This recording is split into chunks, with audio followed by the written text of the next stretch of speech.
अंग्रेजी में एक कहावत है, your Prestige rest on your shoes. जाहिर है हमारे जीवन में जूतों की और इसलिए पूरे चर्म उद्योग की एक खास अहमियत है। कैसे बनते हैं जूते और चमड़े से बने अन्य पहनावे, कहां से आता है इसके लिए आवश्यक कच्चा माल यानी चमड़ा, कितने प्रकार के होते हैं चमड़े, ऐसे तमाम मुद्दे आपके जहन में भी अवश्य आएंगे। जूता बनाने की पूरी प्रक्रिया समझने के लिए इस श्रृंखला में आपका स्वागत है। इस कड़ी में हम देखेंगे कि कैसे होता है सही चमड़े का चयन, जिसे उद्योग की भाषा में मटेरियल सिलेक्शन कहते हैं, ताकि बनने वाला जूता न केवल खूबसूरत और टिकाऊ बल्कि किफायती भी हो। पर आगे बढ़ने से पहले क्यों ना हम एक बार चर्म उद्योग से जुड़े चंद आंकड़ों पर नजर डालें। ये उतना ही आकर्षक है जितना खूबसूरत है। दिन ब दिन सजते संवरते जूतों का संसार और अंतर्राष्ट्रीय बाजार, जहां निर्यात कारोबार बढ़ता हुआ 2004-2005 में 1,69,012 मिलियन रुपए हो गया।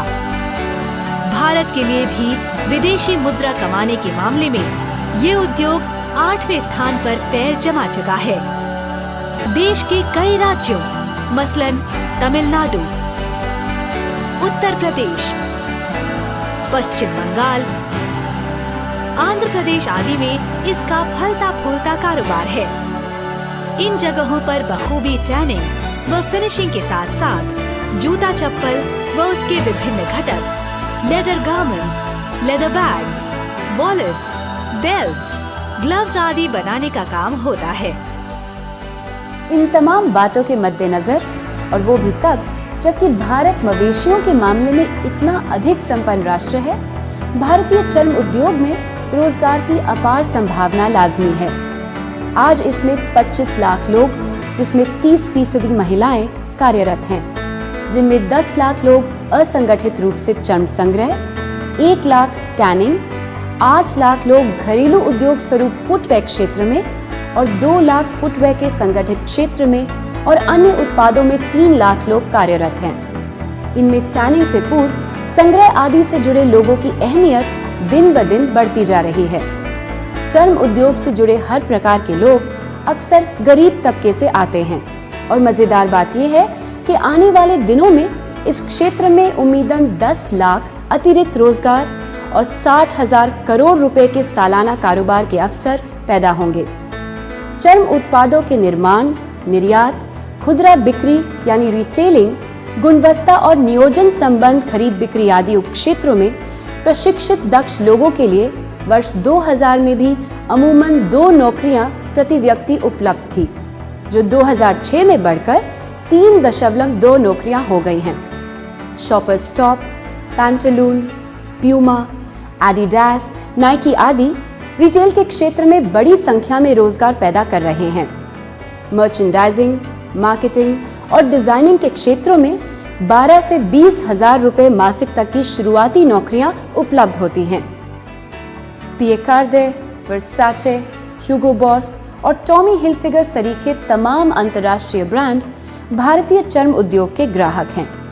हालांकि आज भारत महज 5% चर्म उत्पादों का निर्यात करता है, पर इससे क्षेत्र में छिपी संभावना जरूर दिखाई देती है। देश में 2 अरब स्क्वायर फुट चमड़े का सालाना उत्पादन होता है। आने वाले दिनों में नई तकनीकी के आयात और प्रत्यक्ष विदेशी पूंजी निवेश के साथ कुल मिलाकर ये क्षेत्र सभी के लिए आकर्षक बन जाएगा। तो अब देखते हैं कैसे होता है चमड़े का चयन। चमड़े के चयन में सबसे पहले शू फैक्ट्री द्वारा खरीदे गए चमड़े की मात्रा एवं गुणवत्ता की जांच की जाती है। ये साधारणतया फैक्ट्री में 2 लोगों द्वारा किया जाता है। मात्रा की जांच। चमड़ा जैसे कि दिखाया जा रहा है बंडलों के रूप में आता है, जिस पर एक स्लिप लगी होती है, जिसमें प्राप्त चमड़े की संख्या, उसका क्षेत्रफल और मोटाई लिखी हुई होती है। फिर हर एक बंडल को खोलकर ये जांच की जाती है कि प्राप्ति स्लिप के अनुसार हुई है या नहीं। गुणवत्ता की जांच। लेदर की गुणवत्ता की भौतिक जांच। यहाँ ये बात ध्यान रखने योग्य है कि लेदर की गुणवत्ता की जांच प्रामाणिक नमूनों के मानकों के अनुसार की जानी चाहिए।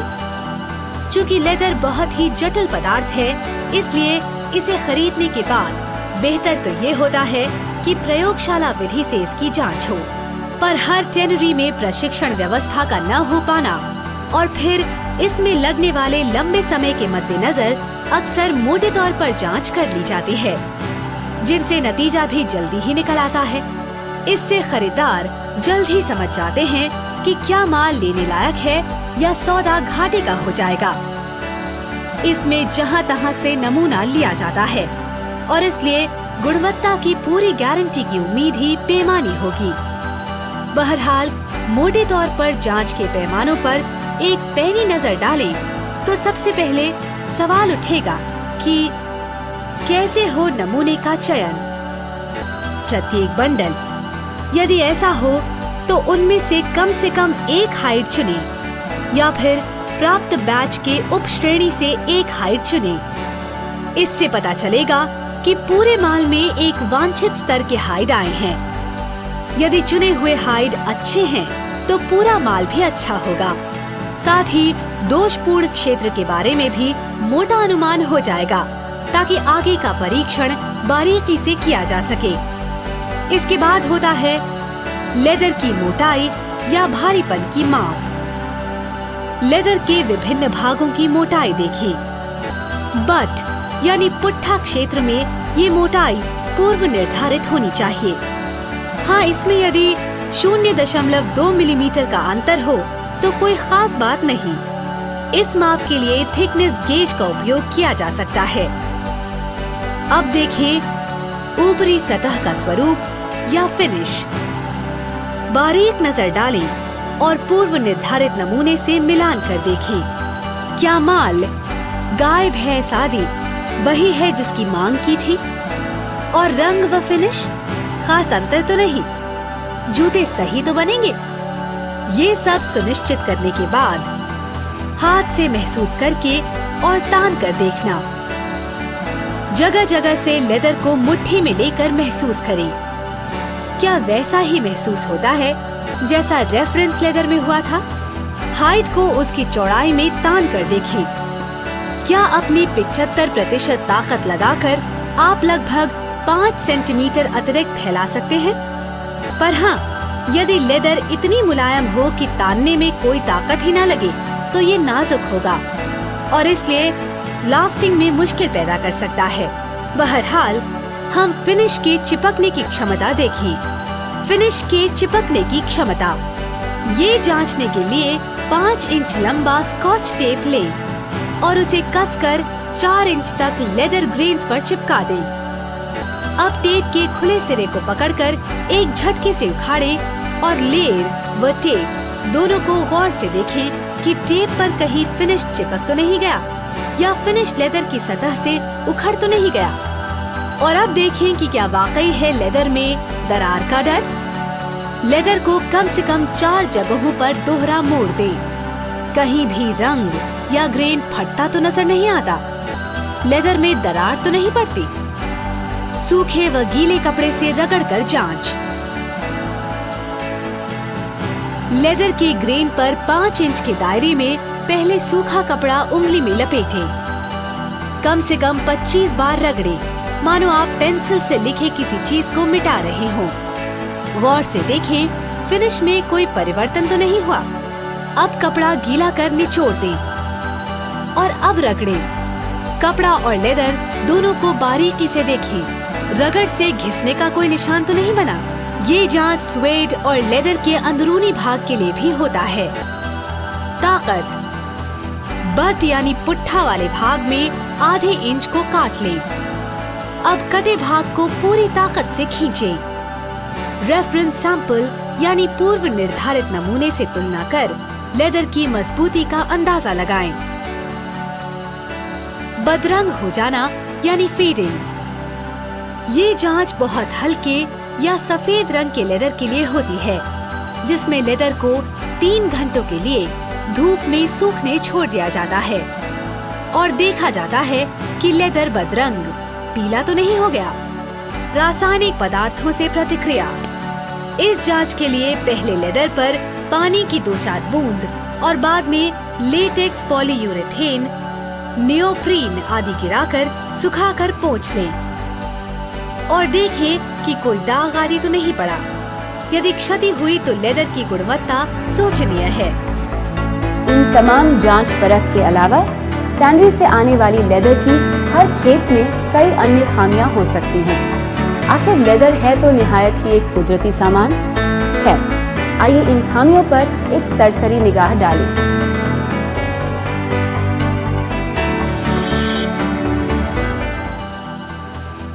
लेदर ग्रेन में खरोच या धब्बा, बट पर ब्रांड का निशान,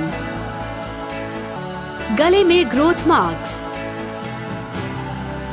वार्बल एवं टिक मार्क, लूज फ्लैंक्स, नस का निशान, फ्ले कट, खाल उतारते समय के निशान। चर्म मरे जानवरों का उपजात यानी बाय प्रोडक्ट है। पहला उत्पादन मांस है। जब चर्म को जानवर के शरीर से उतारते हैं, चाकू के गलत इस्तेमाल से खाल के ऊपर पूरा या आधा कटे का निशान बन जाता है। ये खाल के मांस भाग में दिखाई देता है। वार्बल होल या खरोच घाव का निशान। इंग्लैंड में इसको हमेशा के लिए खत्म कर दिया गया है, लेकिन गर्म देशों में ये चर्म पर होता है। जानवरों के पैर के ऊपरी बाल में वार्बल मक्खी अपना अंडा देती है। प्राय अंडे से निकलने वाला कीड़ा जानवर के खाल के अंदर एक रास्ता बना लेता है और अंदर से रास्ता बनाकर जानवर के पीछे से निकल जाता है। एक छेद खाल के ऊपर रह जाता है, जो कि बाद में एक निशान बन जाता है, टिक। खून चूसने के लिए टिक अपने सिर को जानवर की खाल के अंदर घुसाता है और उसी समय वो एक जहर जानवर के शरीर में प्रवेश कराता है, जो कि घाव बनाता है और टिक के चले जाने के बाद एक छेद बनकर छूट जाता है, जो बाद में निशान बन जाता है। छाप। बहुत से देशों में गाय के बछड़े को पहचानने के लिए लाल गर्म लोहे से छाप दिया जाता है। यही निशान चमड़े के ऊपर रह जाता है। प्राय जानवर के बट व कंधे पर यह निशान दिखाई देता है। खरोंच। जब जानवर कांटेदार, तार, कंटक, गुलम पर शरीर रगड़ता है, तब खरोच बन जाती है और ये चर्म यानी स्किन के ऊपर रह जाती है। ग्रोथ मार्क यानी वृद्धि चिन्ह। ग्रोथ मार्ग कंधे और गर्दन क्षेत्र से दाहिनी कोने से मेरुदंड रेखा तक पाया जाता है। ये चर्म में झुर्रियां आने के कारण होता है। जैसे आदमी और औरत के माथे पर आयु के मुताबिक ललाट पर झुर्रियां आती हैं, उसी तरह से जानवरों में भी आयु के साथ झुर्रियां बढ़ती जाती हैं। आज के लिए हम लेते हैं विदा। फिर मिलेंगे कुछ नई जानकारियों के साथ हमारी अगली कड़ी में।